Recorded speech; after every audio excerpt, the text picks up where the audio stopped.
Police Jamshoro जो car lifter group के जवाबदारनि सां मुबैना मुक़ाबिलो। कार लिफ्टर ग्रुप जा 3 ॼणा गिरफ़्तार। हथियार ऐं कराची खां फुर थियल हिकु कार हथ।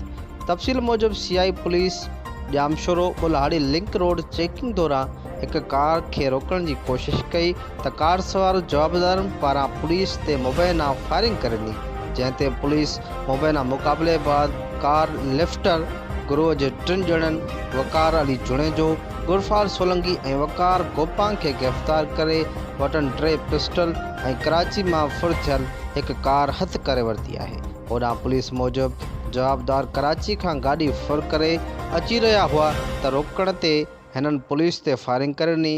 पुलिस मुक़ाबले बाद 3 जवाबदारनि के गिरफ़्तार करे वटन फुर थियल कार ऐं पिस्टल हथ कया आहिनि। पुलिस मूजिब गिरफ़्तार जवाबदारनि मथां कोटड़ी पुलिस मुक़ाबले ऐं फुर जा केस दाख़िल कया आहिनि।